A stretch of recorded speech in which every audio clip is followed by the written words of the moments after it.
आज के व्याख्यान में सभी विद्यार्थियों का स्वागत है। मैं doctor Ajanta Gehlot, associate professor, MS college Bikaner. Students, आज का हमारा टॉपिक है दंड के सिद्धांत। दंड एक ऐसा शब्द है जिसका बहुतायत से उपयोग हम करते हैं जब छोटा बालक अपने अध्यापक द्वारा दिए गए काम को पूरा नहीं करता है या माता पिता का कहना नहीं मानता है, तो हम उसको तुम्हें सज़ा मिलेगी ऐसा कहकर उस कार्य को कराने का प्रयास करते हैं, अर्थात जो सही है वैसा करने के लिए उसको प्रेरित करते हैं। इसी प्रकार से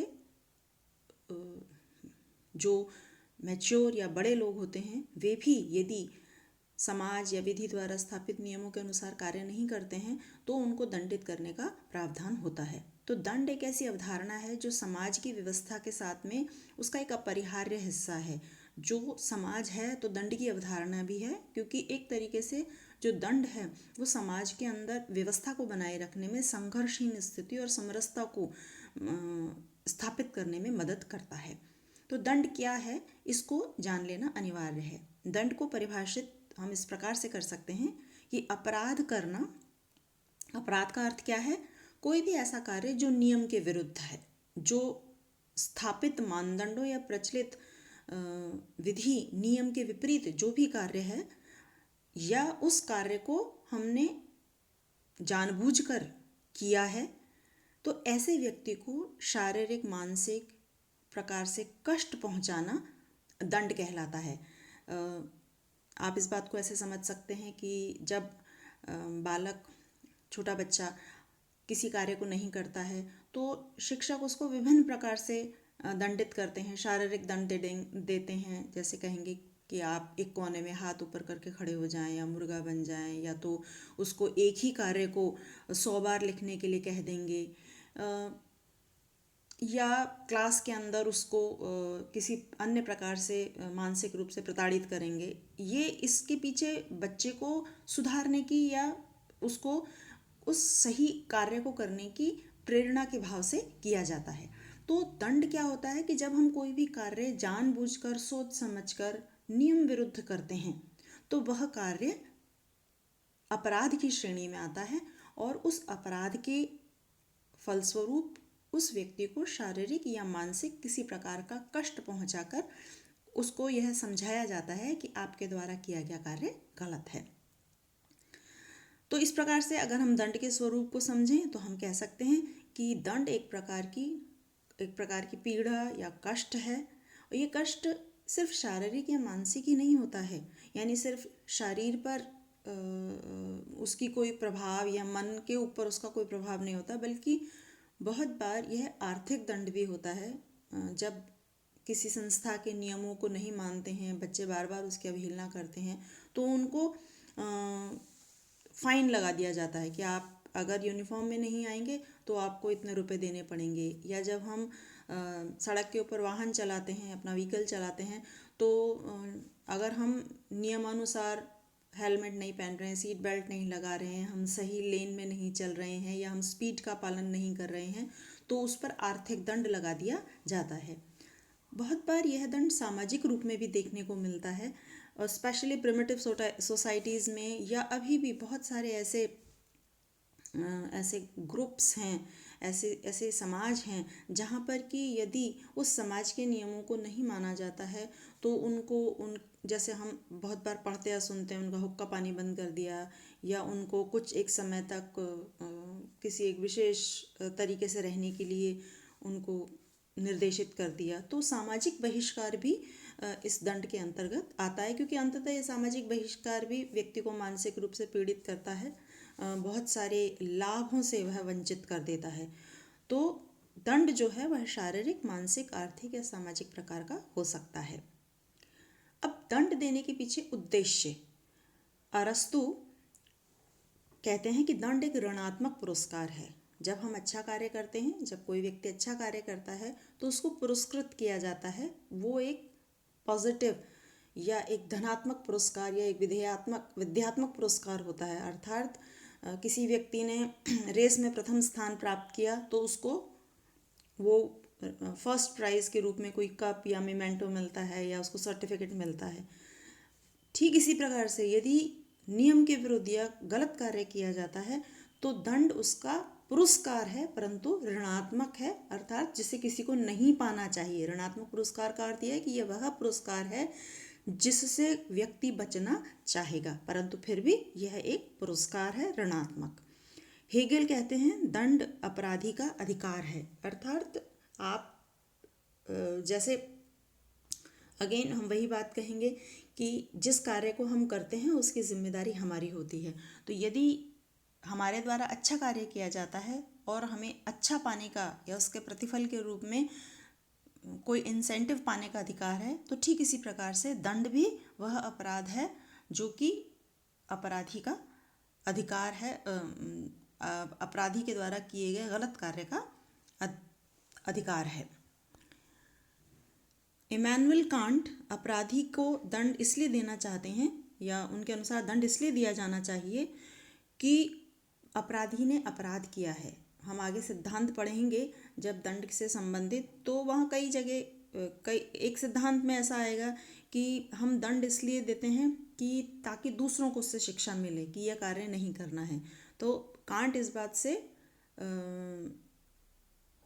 इत्तेफाक नहीं रखते हैं, वो इस बात को स्वीकार नहीं करते हैं कि व्यक्ति को अन्य लोगों के हित का साधन बनाया जाए। वो कहते हैं दंड एक सीधी बात है, अपराध किया वह अपराधी उसको अपराध को जब करता है तो उसको दंडित भी किया जाता है।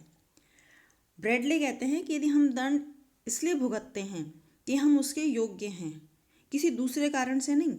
यदि किसी असत कर्म के फल, असत कर्म मतलब गलत कार्य के फल होने के अलावा किसी अन्य कारण से व्यक्ति को दंडित किया जाता है तो यह एक विशुद्ध अनीति है।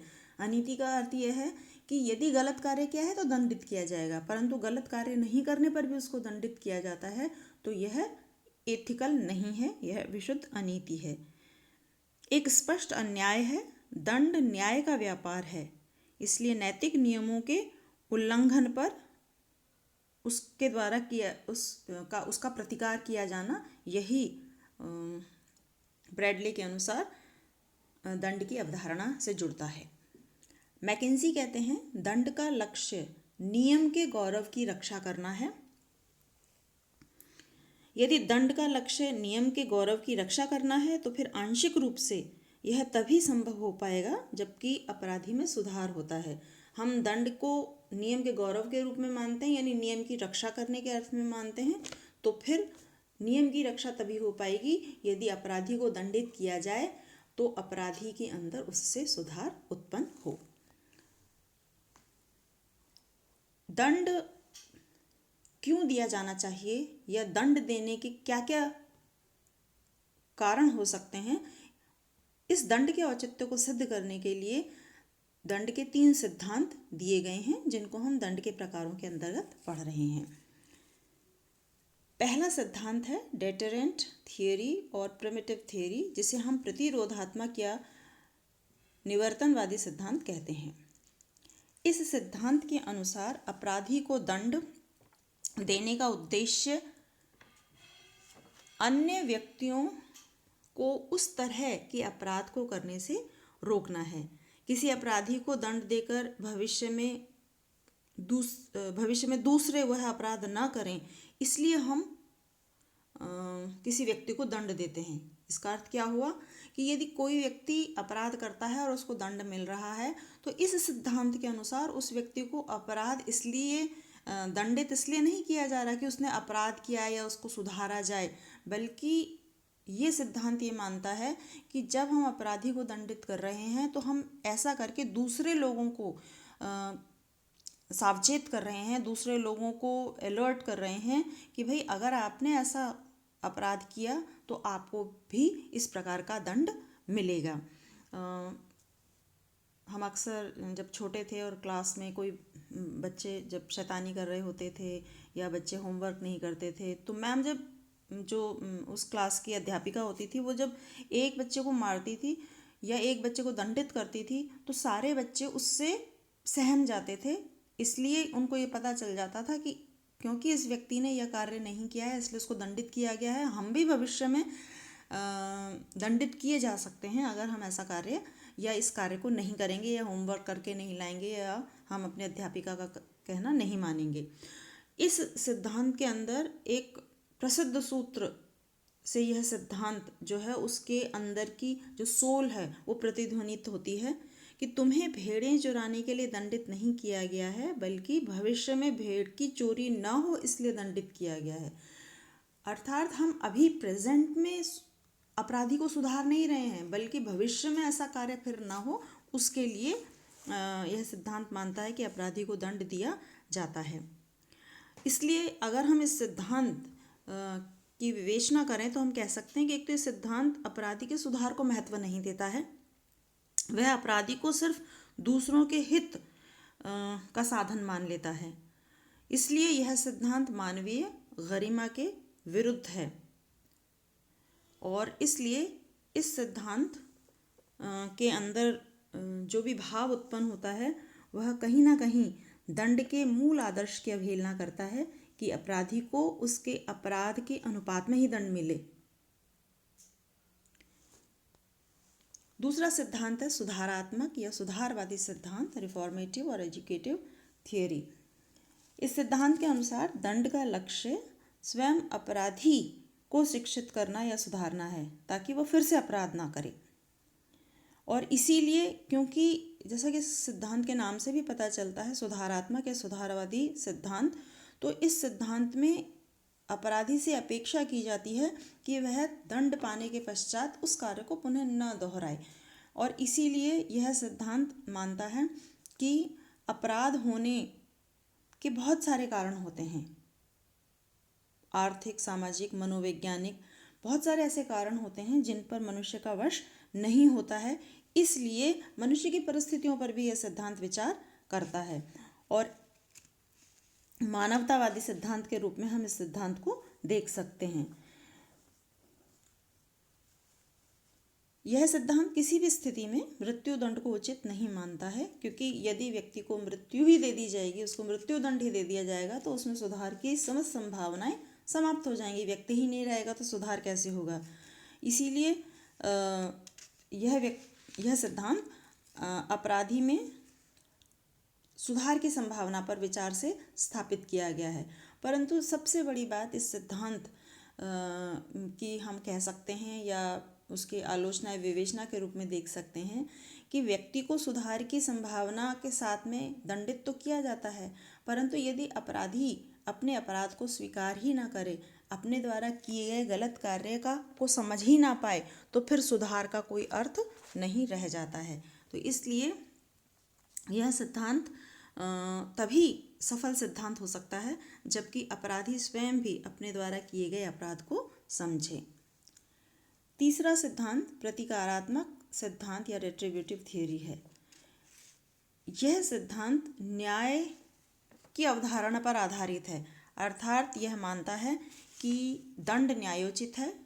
इसका उद्देश्य नैतिक नियमों की उच्चता और प्रभुता का संरक्षण और अपराधी का न्याय करना है। अब इसके अंदर दोनों बातें हैं जो पहले और दूसरे सिद्धांत के अंदर हमने देखी थी कि एक तो जो नैतिक नियम हैं उनके गौरव की रक्षा करनी है, यानी लॉ इज अबव, जो नियम है, जो सिद्धांत हैं, वे सभी से सर्वोपरि हैं, अर्थात जिसका सभी को एक रूपता से पालन करना चाहिए।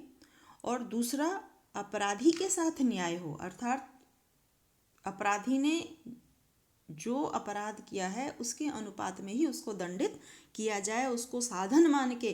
क्योंकि जब हम किसी दूसरे को शिक्षा देने के लिए अपराधी को दंडित करते हैं तो वहाँ न्याय की स्थापना अपराधी के साथ में नहीं हो सकती है, क्योंकि वहाँ पर उद्देश्य अन्य हो जाता है। तो इसलिए यहाँ पर इस सिद्धांत में न सिर्फ नियमों की सर्वोच्चता और संप्रभुता का संरक्षण किया जाता है, बल्कि अपराधी का न्याय भी किया जाता है, अर्थात अपराधी को उसके नियम के अनुसार दंड दिया जाता है। यह सिद्धांत यह भी मानता है कि अपराधी को अपने किए गए अपराध का दंड अवश्य रूप से भोगना चाहिए, या यूँ कहें कि अपराधी को दंड अवश्य भुगतना चाहिए, क्योंकि यह उसके द्वारा किए गए कर्मों का अर्जित फल है।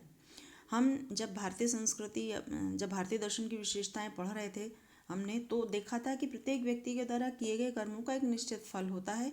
यह फल बहुत बार उसको इस संसार में रहते हुए मिल जाता है, परंतु बहुत बार यह कर्म उसको भुगतने के लिए पुनर्जन्म की अवधारणा भी यहाँ पर व्याख्यित है।